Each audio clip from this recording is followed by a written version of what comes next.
Hello students, last lecture में हमने discuss किया हुआ है सेल मेम्ब्रेन, राइट। जो लास्ट लेक्चर था वो था लेक्चर नंबर 4, ये है lecture number 5, right. Cell membrane के बारे में मैं एक बार रिवीजन करवा देता हूं। तो सेल मेम्ब्रेन जो है, याद रखना है कि सेल मेम्ब्रेन का फंक्शन है फैसिलिटेटेड ट्रांसपोर्ट। सेल मेम्ब्रेन के बारे में हमने डिस्कस किया था, उसका स्ट्रक्चर देखा था, fluid mosaic model which was given by Singer and Nicolson, इसके बारे में डिस्कस किया था। इसके बाद हमने कॉम्पोजिशन देखा था कि जो सेल मेम्ब्रेन है वो कहीं ना कहीं दो कंपोनेंट से बनता है, proteins and phospholipids, intrinsic protein, extrinsic proteins, phospholipid bilayer, head, tail, right. So ये सारा चीज डिस्कस किया था। उसके बाद हमने डिस्कस किया था द फंक्शन में भी डिस्कस किया था हमने membrane transport, active transport, passive transport and bulk transport, right. So इतना सब कुछ डिस्कस किया था। और आज का जो हमारा लेक्चर है 5 है, एंड लेक्चर नंबर 5 का टॉपिक जो है वो कंटिन्यूएशन है सेल मेम्ब्रेन का, बट उसके अलावा भी हम डिस्कस करेंगे cytoplasm and protoplasm. Okay, so सबसे पहले सेल मेम्ब्रेन का जो पेंडिंग पार्ट है उसको कंप्लीट कर लेते हैं। और जो पेंडिंग पार्ट है उसका नाम है modifications of cell membrane, right. So cell membrane का जो सबसे पहला मॉडिफिकेशन है वो है माइक्रोविलाई, राइट। अब याद रखना है कि what do you mean by microvilli. Okay, microvilli are what, finger like evaginations. Evaginations का मतलब क्या है, आपने इनवेजिनेशंस सुना है, right. Mesosomes are the invaginations of cell membrane. Invaginations मतलब अंदर की तरफ। अब ये जो है, ये एक्स मतलब ये बाहर की तरफ है, राइट।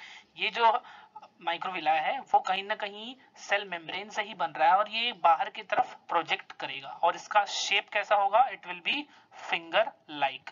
इसका शेप कैसा होगा, it will be a finger like. Okay, so इसका फिंगर लाइक शेप होगा और इसका जो लेंथ होगा वो होगा 0.6 टू 0.8 माइक्रोमीटर्स एंड डायमीटर बहुत ही छोटा 0.1 माइक्रोमीटर्स। और जो माइक्रोविला है उनका काम है एब्जॉर्प्शन, राइट। सो ये कहां पाए जाएंगे, they are found on the free surface of cells engaged in absorption. Okay, so microvilli का जो मतलब है वो याद रखना है और उसका काम क्या है इसको भी याद रखना है। उसके बाद द सरफेस विथ माइक्रोविलाई, ये बहुत इंपॉर्टेंट लाइन है स्टूडेंट्स।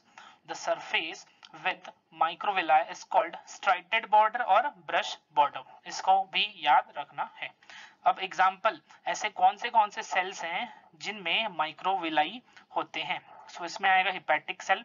हिपैटिक सेल का मतलब होता है liver cell, intestinal cells, right. आप सभी ने पढ़ा होगा कि इंटेस्टाइन जो है ये क्या करता है, एब्जॉर्प्शन करता है, right. So microvilli hepatic cell में पाए जाएंगे, इंटेस्टाइनल सेल में, and mesothelial cells, right. Mesothelial cells जो है they are the cells which are present around the internal organs and serous cavity. Okay, internal जो ऑर्गन्स होते हैं उनके अराउंड ये एक प्रोटेक्टिव स्ट्रक्चर बनाते हैं। ओके, सो माइक्रोविलाई के बारे में इतनी बातें याद रखनी है। सो एक ब्यूटीफुल सा डायग्राम जिसमें आपको क्लियरली दिखाई देगा माइक्रोविलाई। ओके, सो ये एक विलाई का स्ट्रक्चर है, राइट। सो इस विलाई में आपको ये देखिए, ये वाला सेक्शन क्या किया हुआ है, इसको मैग्नीफाई किया हुआ है, राइट। सो मैग्नीफाई करने के बाद ये आपको कुछ दिखाई दे रहा है, राइट। सो यही कहीं ना कहीं आपका क्या है, माइक्रोविलाई। सो यहाँ पर ऑलरेडी लिखा हुआ है microvilli forming the brush border. Villi again याद रखना है, विलाई के अंदर माइक्रोविलाई होता है, राइट। सो विलाई जो है उसके अंदर माइक्रोविलाई। सो इसको बहुत अच्छे से क्लियर रखना है। सो this was about microvilli. Second modification है लोमाजोम्स। ओके, इसमें भी क्वेश्चंस बन सकते हैं, व्हाट इज लोमाजोम या फिर where is lomasome found. So lomasomes are plasma lamella. Plasma lamella का मतलब सिंपल है, plasma membrane. They are the infoldings of plasma lamella found in fungal cells below the cell wall, right. So इसको याद रखना है, lomasomes are present in fungal cell, right. So यहाँ पर एक फंगल सेल बनाया हुआ है which is definitely a eukaryote, और यहाँ पर आपको ये दिख रहा है, ये जो सेक्शन है, ये पूरा सेक्शन जो है राइट, जो सराउंड किया हुआ है, ये क्या इंडिकेट कर रहा है, lomasomes, okay, which is nothing but the modification of the plasma lamellae which is also known as plasma membrane, right. So इसको भी याद रखना है, इस पर भी क्वेश्चंस आ सकते हैं। नेक्स्ट है junctional complex, right. Junctional complex में हम 4 कॉम्प्लेक्स के बारे में पढ़ेंगे, राइट। सो उसमें से सबसे पहले तो ये याद रखना है कि what do you mean by junctional complexes, ठीक है। So what is junctional complexes, they are contacts between adjacent cell, right. So दो सेल के बीच में इनका कम्युनिकेशन का काम होता है, राइट। दो सेल के बीच में कॉन्टैक्ट रखने का, बनाए रखने का काम ये जंक्शनल कॉम्प्लेक्स करेंगे। तो पहला जो जंक्शनल कॉम्प्लेक्स है वो है tight junctions, right. Tight junctions क्या होता है, इसको ध्यान से समझना है। They are the points where plasma membrane of two adjacent cells are fused with a network of ridges, okay. So what is tight junction, they are the point where plasma membrane of two adjacent cells are fused, right। दो cells का जो plasma membrane है वो fused होगा with a network of ridges, और ये किसमें दिखाई देगा, capillaries and neurons, किसमें दिखाई देगा, capillaries and neurons। नेक्स्ट है गैप जंक्शन, ठीक है। हम एक बार मैं बता देता हूं, हम लोग डिस्कस कर रहे हैं मॉडिफिकेशन ऑफ सेल मेम्ब्रेन, उसमें हम अब थर्ड मॉडिफिकेशन पर हैं, दैट इज जंक्शनल कॉम्प्लेक्स। उसमें हम सेकंड जंक्शनल कॉम्प्लेक्स के बारे में डिस्कस कर रहे हैं, गैप जंक्शंस, राइट। हर एक का डायग्राम भी है, उसमें भी आपको क्लियरली समझ में आ जाएगा। The adjacent cells have protoplasmic connections through special protein cylinders called connexons। connexons याद रखना है, ये एक ऐसा प्रोटीन है जो कि सिलिंड्रिकल शेप का होता है, और यही कहीं ना कहीं प्रेजेंट होता है दो एडजेसेंट सेल्स के बीच में, राइट। सो ये कहीं ना कहीं गैप जंक्शन में किसका रोल है, connexons which is a protein, okay. So ये दो टाइप के जंक्शनल कॉम्प्लेक्सेस को। नेक्स्ट है प्लाज्मोडेस्माटा, राइट। प्लाज्मोडेस्माटा पर बहुत सारे क्वेश्चंस आपको आ सकते हैं, what is plasmodesmata, right. So उसका काम भी आपसे पूछा जा सकता है, दोनों में कंफ्यूज नहीं होना है, सेल पिट्स एंड प्लाज्मोडेस्माटा में कंफ्यूजन नहीं रखना है कि दोनों सेम नहीं होते हैं, right. So they are protoplasmic bridges amongst, they are protoplasmic bridges amongst plant cells, तो ये याद रखना है, they are present in plant cells occurring in the area of cell wall pits, right। pits आपको पता है सेकेंडरी वॉल में होता है, तो वहां से ही एक ब्रिज जैसा कनेक्शन उभर कर आएगा जिसको बोलेंगे प्लाज्मोडेस्माटा। और फोर्थ है desmosomes, okay, which is the fourth one, desmosomes, gap junction, tight junction, plasmodesmata and desmosomes। adjacent membranes have disc shaped thickenings, right। so दो जो सेल्स हैं उनके मेम्ब्रेन के बीच में डिस्क शेप का थिकनिंग दिखाई देगा, और उसका नियर अबाउट जो थिकनिंग होगा वो होगा 0.5 micrometres in diameters. And desmosomes का काम क्या है, they are a spot welds. Spot welds मतलब जहां पर भी सेल सपोज थोड़ा डैमेज्ड है, या फिर सेल्स में कोई प्रकार का ऐसे क्रैक्स टाइप है, राइट। क्रैक से मेरा मतलब वो एक्चुअल क्रैक नहीं होंगे, बट कहीं ना कहीं सेल्स डैमेज होंगे, तो वो डैमेज को ठीक करने का काम कौन करेगा, डेस्मोसोम्स। वेल्डिंग आपने सुना होगा, राइट। वेल्डिंग, इसी वहीं से ये वर्ड मिला है spot welds, welding, right. Welding आप सभी को पता है what is welding. Hence desmosomes are also called spot desmosomes। उनका desmosomes का दो इसके अलावा एक और नाम है मैक्यूला एडरेंटिस, ओके। सो तीन नाम है, desmosomes, spot desmosomes and of course macula adherens, okay. So ये चार, यहाँ पर आपको एक ब्यूटीफुल सा डायग्राम दिखेगा, राइट। ये देखिए, ये टाइट जंक्शन, राइट। सो ये आप सभी को क्लियरली दिख रहा है, रिजिस, राइट। ये क्या है, रिजेस है, राइट। सो रिजेस है, उसके बाद अपने को यहाँ पर दिखाई देगा डेस्मोसोम्स, एक खास प्रोटीन के मदद से होंगे ये, राइट। सो यहाँ पर देखो ऑलरेडी सारा की दिया हुआ है, राइट। ये सब प्रोटीन्स के नाम है। गैप जंक्शन, ये आपको गैप जंक्शन दिखाई देगा, तो ये एक एग्जांपल है, इस डायग्राम को बहुत अच्छे से आपको समझ में आना चाहिए। So this is tight junction, gap junction, desmosomes and plasmodesmata, okay. So this was about the modification, right? Modification को बहुत अच्छे से आप सभी को समझ में आना चाहिए. नेक्स्ट हम डिस्कस करते हैं cytoplasm and protoplasm. Okay, protoplasm जो वर्ड है it was given bye पुरकिंजी, right?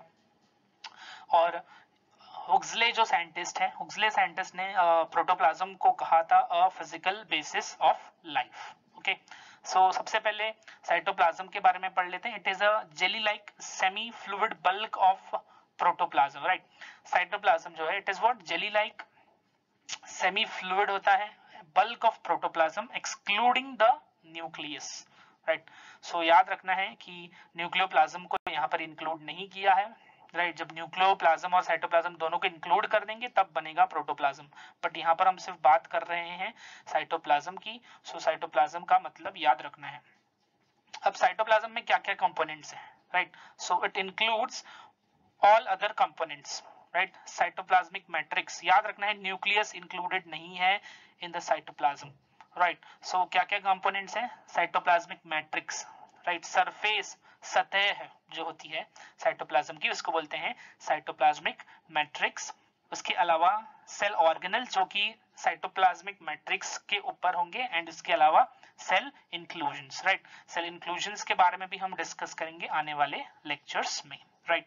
So ये तीन कंपोनेंट है साइटोप्लाज्म के. पहला है साइटोप्लाज्मिक मैट्रिक्स, दूसरा है सेल ऑर्गेनल्स, एंड थर्ड है सेल इंक्लूजन्स, राइट? अब प्रोटोप्लाज्म का मतलब क्या है? Okay, let's see that. What is protoplasm? It is generally defined as the cell contents with and including the plasma membrane, but excluding the large vacuoles and material recently ingested, right? So cytoplasm और protoplasm, right? उसमें आप सभी को मैंने already difference बताया हुआ है, right? Cytoplasm मतलब सिर्फ साइटोप्लाज्म होगा, न्यूक्लियस का कुछ भी उसमें लेन देन नहीं होगा, राइट? प्रोटोप्लाज्म मतलब साइटोप्लाज्म भी होगा और न्यूक्लियोप्लाज्म भी होगा. सो ये टर्म प्रोटोप्लाज्म जो है it is nothing but defined as the cell contents with, right? Cell के कंटेंट्स होंगे with and including the plasma membrane. Cell के कंटेंट्स मतलब यहाँ पर सेल ऑर्गेनल्स होंगे, सेल इंक्लूजन्स होंगे, right? Including the plasma membrane but excluding the large vacuoles, right? तो ये भी याद रखनी है कि प्रोटोप्लाज्म में लार्ज वैक्यूल्स इंक्लूड नहीं होते हैं, right? And material recently ingested, right? Protoplasm और प्रोटोप्लास्ट में क्या डिफरेंस है? प्रोटोप्लाज्म और प्रोटोप्लास्ट में क्या डिफरेंस है, right? So protoplast is defined as a cell from which the cell has been completely removed, right? So याद रखना है कि प्रोटोप्लास्ट जो है ये एक इस तरीके का सेल है जिसमें से जो सेल वॉल है उसको क्या किया है, निकाल दिया है, राइट? जनरली जूलॉजी में ये प्रोटोप्लास्ट वर्ड आपको सुनने में ज्यादा आएगा, राइट? सो प्रोटोप्लास्ट का मतलब क्या होता है? Cell without the cell wall. तो तीन चीजें याद रखनी है, cytoplasm, protoplasm and the protoplast. Cytoplasm याद रखना है ऐसा हिस्सा है जिसमें न्यूक्लियस इंक्लूड नहीं होता है. उसके बाद प्रोटोप्लाज्म याद रखना है it generally include the nucleus as well as the cytoplasm, also includes the plasma membrane but excludes the large vacuoles and material recently ingested, मतलब जो अभी अभी सेल के अंदर जो सब्सटेंसेस आ चुके हैं. प्रोटोप्लास्ट याद रखना है it is the cell without the cell wall. तो देखो अब हम फर्स्ट कंपोनेंट देखेंगे साइटोप्लाज्म का, राइट? साइटोप्लाज्म के तीन कंपोनेंट है, cytoplasmic matrix, cell organelles and cell inclusions. तो उसमें से सबसे पहला जो कंपोनेंट है वो है cytoplasmic matrix, right? Cytoplasmic matrix जो है उसको एक और नाम है साइटोसोल, राइट? नाम आप सभी को याद रखने हैं. Cytoplasmic matrix, cytosol, also known as hyaloplasm. तीन नाम है, cytoplasmic matrix, cytosol and hyaloplasm, right? So अब ये हाइलोप्लाज्म क्या होता है या फिर इसको हम बोलेंगे साइटोसोल क्या होता है? So it is cytoplasm minus all cytoplasmic structures, right? So याद रखना है what is cytoplasmic matrix? It is a cytoplasm minus all the cytoplasmic structure. इसका मतलब साइटोप्लाज्म में जो भी स्ट्रक्चर्स हैं उनको एक्सक्लूड करने के बाद जो बचता है उसको हम बोलेंगे साइटोप्लाज्मिक मैट्रिक्स, राइट। अब याद रखना है कि जो साइटोप्लाज्मिक मैट्रिक्स है उसमें क्या प्रेजेंट होगा, फ्लूइड। इसको हम इसी तरीके से डिफाइन कर सकते हैं कि जो फ्लूइड वाला पार्ट है, देखो साइटोप्लाज्म मतलब हमने देखा कि साइटोप्लाज्मिक मैट्रिक्स होगा, सेल ऑर्गेनेल्स होंगे, सेल इंक्लूजन्स होंगे, राइट। सो जब सेल इंक्लूजन्स को निकाल दो, उसके अलावा सेल ऑर्गेनेल्स को निकाल दो, ये दो चीजें निकालने के बाद जो बचती है उसको बोलेंगे साइटोप्लाज्मिक मैट्रिक्स, राइट।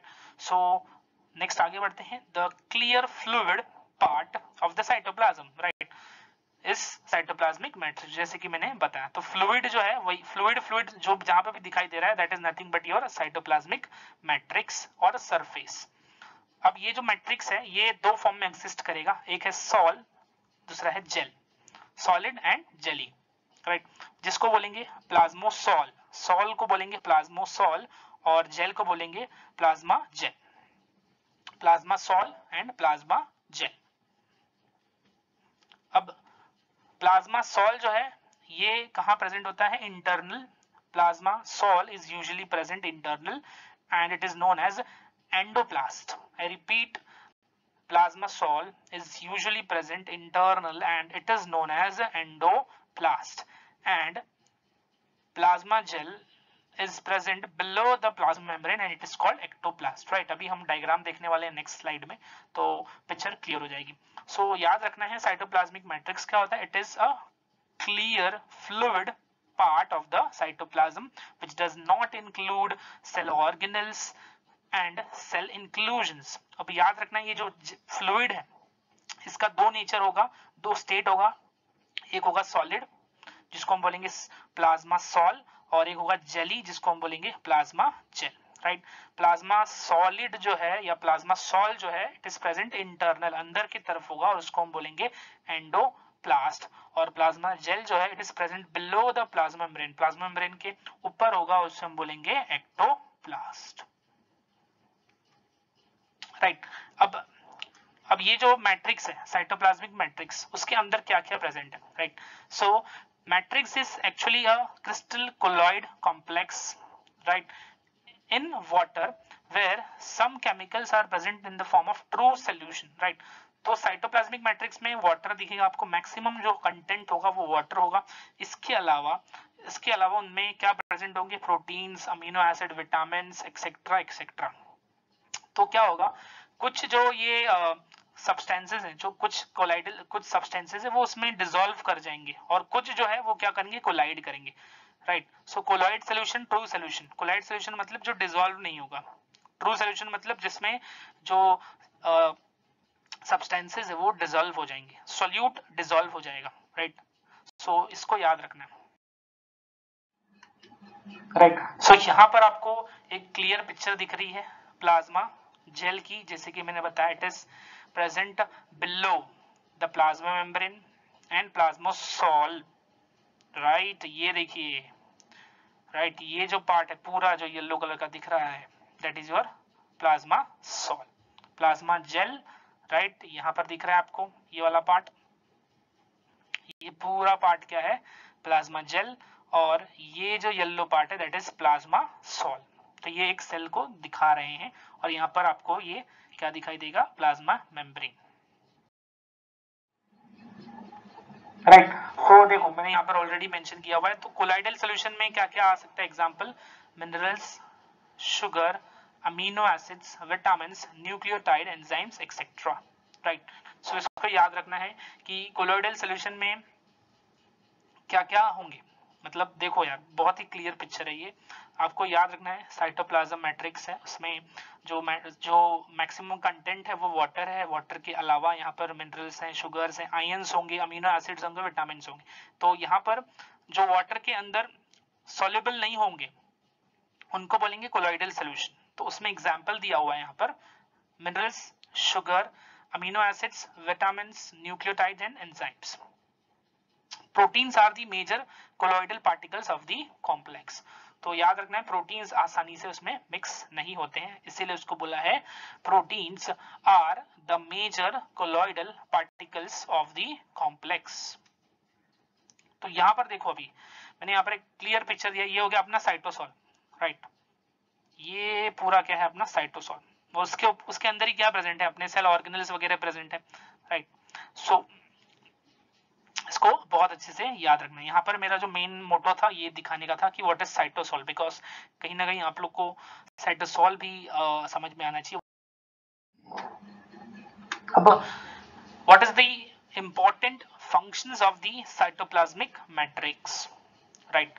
सो साइटोप्लाज्मिक मैट्रिक्स का फंक्शन क्या है, राइट। देखो यार उसमें क्या क्या प्रेजेंट है, आयंस प्रेजेंट है, बहुत सारे आयंस प्रेजेंट है, कार्बोहाइड्रेट प्रेजेंट है, राइट, प्रोटीन्स प्रेजेंट है, ये सब प्रेजेंट है। तो कहीं ना कहीं आपको पता है कि जो कार्बोहाइड्रेट है वो एक रॉ मटेरियल है to the mitochondria for making energy, for making energy मतलब एटीपी फॉर्मेशन के लिए सबसे बड़ा रॉ मटेरियल होता है कार्बोहाइड्रेट्स, राइट।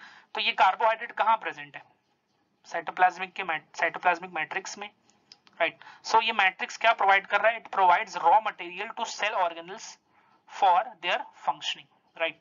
सो इसको याद रखना है, जैसे कि मैंने एक एग्जांपल सिंपल सा दिया हुआ है कि सपोज आपका जो साइटोप्लाज्मिक मैट्रिक्स है उसमें कार्बोहाइड्रेट है, तो ये कार्बोहाइड्रेट जो है ये कहीं ना कहीं एक सेल ऑर्गेनल में जाएगा जिसका नाम है माइटोकॉन्ड्रिया, राइट। क्योंकि माइटोकॉन्ड्रिया में क्या प्रोडक्शन करेंगे, एनर्जी का प्रोडक्शन करेंगे, राइट। सो याद रखना है इस चीज को। The cell organelles exchange material through cytoplasmic matrix, right? So yes, कुछ materials का exchange हो जाएगा, right, between the cytoplasmic matrix and the cell organelles। जैसे अभी न्यूक्लियस है तो न्यूक्लियस से क्या होगा, जो mRNA है वो कहाँ आ जाएगा, in the cytoplasm for protein synthesis। उसके अलावा the product of cell organelles are passed out in the matrix, right। अब ATP बन गया, मान लो माइटोकॉन्ड्रिया में ATP बन गया, अब कहीं ना कहीं ATP की जरूरत तो हर जगह पड़ेगी, राइट। सो ATP अब क्या करेगा, बाहर भी आएगा। सो यहाँ पर वही दिया है, the products of cell organelles are passed out into the matrix. तो ये तीन फंक्शंस क्लियर रखना है। पहला है मैट्रिक्स जो है ये रॉ मटेरियल प्रोवाइड करता है अलग अलग सेल ऑर्गेनल्स को ताकि वो काम कर पाए। दूसरी चीज है कि जो सेल ऑर्गेनल्स हैं उनका जो एक्सचेंज होता है मटेरियल वो भी किसके थ्रू होता है, थ्रू साइटोप्लाज्मिक मैट्रिक्स। उसके अलावा तीसरी चीज याद रखनी है, जो भी प्रोडक्ट सेल ऑर्गेनल्स के अंदर बनेंगे वो कहीं ना कहीं they are going to pass out into the matrix. आगे बढ़ते हैं। अब मैट्रिक्स जो है it is a seat, right. वहां पर बड़े आराम से हमारे जो बायोमोलिक्यूल्स हैं या तो जो बायोकेमिकल्स है वो आराम से वहां पर रहते हैं, right. So the matrix is the seat of synthesis of number of biochemicals like fats, nucleotide, proteins, right. तो वहां सिर्फ बैठते ही नहीं, उनका सिंथेसिस भी वहीं पर होता है। जैसे कि अभी मैंने बताया कि न्यूक्लियस के अंदर mRNA बन रहा है, mRNA बाहर आएगा साइटोप्लाज्मिक मैट्रिक्स में और वहां पर प्रोटीन्स बनेगा, वहीं पर न्यूक्लियोटाइड्स बनेंगे, राइट। सो इस तरीके से कुछ होता है फंक्शंस, राइट। उसके अलावा बहुत सारे डिफरेंट बायोकेमिकल रिएक्शंस हैं जो कि साइटोप्लाज्मिक मैट्रिक्स में रन करते हैं। Various catabolic activities, catabolic activity, catabolism मतलब क्या होता है, breakdown of the substances, right. So इसको बोलते हैं कैटाबॉलिज्म या कैटाबॉलिक एक्टिविटीज। कैटाबॉलिज्म क्या होता है, it is the breakdown of the substances. तो इसमें कैटाबॉलिक रिएक्शंस के एग्जांपल देख लो। पहला है ग्लाइकोलिसिस, राइट। आपने अपने लोअर क्लासेस में ग्लाइकोलिसिस पढ़ा, it is the breakdown of glucose into pyruvic acid. उसके अलावा एनाएरोबिक रेस्पिरेशन। तो ये सारे बायोकेमिकल रिएक्शंस भी कहीं ना कहीं कहाँ हो रहे हैं, in the matrix of cytoplasm, right. So ये कुछ फंक्शंस हैं जो आप लोगों को अच्छे से याद करना। उसके बाद आगे का एक फंक्शन है, बहुत ही इंपॉर्टेंट है ये, the cytoplasmic matrix is also in motion, thus helping in distribution of various material inside the cell, right। so याद रखना है इसको कि जो साइटोप्लाज्म का मैट्रिक्स है वो हमेशा रोटेट करता है, सर्कुलेट करते रहता है because of presence of different types of proteins. Cytoskeleton जो है वो कहीं ना कहीं बहुत बड़ा रोल प्ले करते हैं साइटोप्लाज्मिक मैट्रिक्स के मोशन में, राइट। तो ये जो मैं अभी बता रहा हूँ ये एक फंक्शन ही है, साइटोप्लाज्मिक जो स्ट्रीमिंग है ये भी एक फंक्शन है, राइट। सो क्या होता है देखते हैं। It is an autonomic vital movement. Autonomic मतलब आप सभी को पता है खुद से होगा, right. It is an autonomic vital movement which occurs continually in the matrix of the cytoplasm. It is also called protoplasmic streaming or cyclosis, right? जब भी मूवमेंट होता है साइटोप्लाज्म मैट्रिक्स के अंदर, तो उस मूवमेंट को हम क्या बोलेंगे? साइटोप्लाज्मिक स्ट्रीमिंग और साइक्लोसिस, राइट? देखो यार, साइटोप्लाज्मिक मैट्रिक्स में क्या प्रेजेंट है? वाटर ही प्रेजेंट है, राइट? सो कहीं ना कहीं वो क्या होगा, जैसे आपने समंदर देखा होगा, राइट? समंदर में क्या होता है? मूवमेंट होते रहता है, राइट? पानी का बहाव आते रहता है, जाते रहता है। सो सेम चीज यहाँ पर भी है कि यहाँ पर कहीं ना कहीं वाटर प्रेजेंट है, तो कहीं ना कहीं आपको मूवमेंट जो है डेफिनेटली दिखाई देगा, और उस मूवमेंट को हम क्या बोलते हैं? साइक्लोसिस या फिर प्रोटोप्लाज्मिक स्ट्रीमिंग। अब देखो, मूवमेंट दो तरीके से होगा, पहला होगा रोटेशन, दूसरा होगा circulation. I repeat, cyclosis are of two types, that is rotation and circulation. अब रोटेशन में क्या होता है? In rotation the cytoplasmic matrix continuously move in one direction around a central vacuole, right? So वो एक ही direction में कहीं ना कहीं गोल घूमेगा, राइट? आपने देखा है, एक जन को बीच में रख दो, उसके अराउंड घूमते रहो, घूमते रहो, घूमते रहो, दैट इज रोटेशन। सेम चीज यहाँ पर है कि जो रोटेशन होगा that will be in one direction around a central vacuole. इसका एक क्लासिकल एग्जांपल है, इसका मतलब कि जो साइक्लोसिस का रोटेशन वाला मूवमेंट है, उसका एक क्लासिकल एग्जांपल है young leaves of hydra, young leaves of hydra, okay? उसके बाद सेकेंड टाइप का जो साइक्लोसिस है वो है circulation, right? The cytoplasmic matrix moves in different direction around different vacuoles of the cell, right? So यहाँ पर जो मूवमेंट होगा वो एक गोल नहीं होगा, मतलब सर्कुलर मैनर में नहीं होगा, वो कहीं ना कहीं अलग अलग डायरेक्शन में क्या होगा? मूवमेंट होगा मटेरियल्स का, सब्सटेंसेस का, राइट? पानी होगा, मिनरल्स होंगे, आयंस होंगे, प्रोटीन्स होगा, राइट? तो वो कहीं ना कहीं घूमते रहेंगे, राइट? तो यहाँ पर आपको एक बहुत ही इंपॉर्टेंट एग्जांपल है सर्कुलेशन का, that is staminal hair of Rhoeo, okay? So इसका एक एग्जांपल है, दोनों के एग्जांपल याद रखने हैं, rotation as well as circulation. अब साइटोप्लाज्मिक स्ट्रीमिंग जो है, it helps in movement of organelles inside the cells, right? Organelles भी थोड़ा बहुत क्या करेंगे? मूव करते रहेंगे, राइट? देखो, फ्लड आती है तो क्या होता है? घर भी कहीं ना कहीं आगे बढ़ते हैं, राइट? फ्लड आती है तो क्या होता है? मूवमेंट होता है, राइट? जो भी घर होंगे आसपास वो भी क्या होते हैं? वहां बह तो जाते हैं, वो तो जाहिर सी बात है, राइट? सो यहाँ पर भी सेम चीज है कि जब भी साइटोप्लाज्मिक स्ट्रीमिंग होगा, सेल ऑर्गेनेल्स भी मूव करेंगे और there will be distribution of various substances in the cell, right? So distribution जो है वो भी आपको क्लियरली दिखाई पड़ेगा, राइट? उसके बाद जो लास्ट पॉइंट है बहुत इंपॉर्टेंट है कि जो रेट ऑफ साइटोप्लाज्मिक स्ट्रीमिंग है, it depends upon various factors. So the rate of cytoplasmic streaming depends upon various factors like viscosity of cytoplasm, right? कितना विस्कस है, अगर विस्कस जो है वो ज्यादा होगा तो मूवमेंट कम हो जाएगा, राइट? मतलब ज्यादा जेलीनेस होगा तो कहीं ना कहीं मूवमेंट कम होगा, और ज्यादा वाटरी होगा, राइट? ज्यादा वाटरी होगा तो ये होगा कि ज्यादा मूवमेंट होगा। उसके अलावा metabolic rate of cytoplasm, right? अभी मेटाबॉलिक रेट हमने ग्लाइकोलाइसिस वगैरह डिस्कस किए, तो जितना ज्यादा एनर्जी मिलेगा, देखो ये जो मूवमेंट है ना, कहीं ना कहीं it is related to energy. मैंने जैसे कि बताया कि यहाँ पर प्रोटीन्स का तो इन्वॉल्वमेंट है, और उसके अलावा एनर्जी का भी यहाँ पर इन्वॉल्वमेंट है। तो एनर्जी जितनी ज्यादा मिलेगा और उतना बेहतर जो है वो मूवमेंट आपको दिखाई देगा। और वो एनर्जी कहाँ से मिलेगा? Aerobic respiration, right? सो ये तीन फैक्टर्स हैं जिन पर साइटोप्लाज्मिक स्ट्रीमिंग डिपेंडेंट होगी। पहला है विस्कोसिटी ऑफ द साइटोप्लाज्म, इसका मतलब है जितना ज्यादा लिक्विड होगा, आई मीन जितना ज्यादा वाटर होगा, उतना ही ज्यादा जो साइटोप्लाज्म है उसकी स्ट्रीमिंग हो पाएगी, right? Metabolic rate of cytoplasm, जितना ज्यादा एनर्जी मिलेगा उतना ही बेहतर साइटोप्लाज्म का स्ट्रीमिंग होगा। और aerobic respiration, right? Aerobic respiration मतलब वो एनर्जी देने वाली प्रोसेस भी बहुत जल्दी होनी चाहिए, रैपिड होनी चाहिए, राइट? सो इतना है। यहाँ पर आपको एक मूवमेंट दिखाई देगा, ये मूवमेंट है यंग लीव्स ऑफ हाइड्रा, तो यहाँ पर आपको रोटेशन दिखाई दे रहा होगा, राइट? सो ये रोटेशन देखो क्लियरली, आपको जो हाइड्रा के लीव्स है उसमें रोटेशन दिखाई दे रहा है, ओके? सो यहाँ पर ये एग्जाम्पल्स बहुत इंपॉर्टेंट है, याद रखना है। रोटेशन, साइटोप्लाज्मिक स्ट्रीमिंग दो टाइप की होगी, right, that is rotation and circulation. Okay, अब यहाँ पर मैंने एक और तरीका दिया हुआ है, तो यहाँ पर आप देख लो। ओके, सो नॉन मूविंग, यहाँ पर आपको एक, और मैंने ऑलरेडी बताया हुआ है कि यहाँ पर किसका रोल है, प्रोटीन्स का। तो ये पैरेलल एक्टिन फिलामेंट्स है, actin is nothing but a protein. तो यहाँ पर देखो आप कैसे ये प्रोटीन्स लगे हुए हैं, राइट, ये प्रोटीन्स आपको दिखाई दे रहे हैं सेल के अंदर। तो ये कहीं ना कहीं बहुत इंपॉर्टेंट रोल प्ले करते हैं।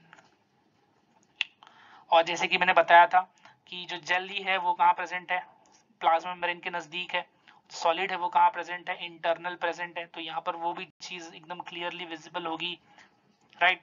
सो this was the topic. So उम्मीद कर रहा हूँ आप सब जो लेक्चर है आज का क्लियरली समझ में आया होगा। एंड जो भी डाउट्स है आप मुझे मेरे चैनल पर डिस्कस कर सकते हैं, राइट, या फिर मेरा जो कॉन्टैक्ट है, व्हाट्सएप नंबर है, उस पर आप मुझे कॉल कर सकते हैं। Thanks for watching.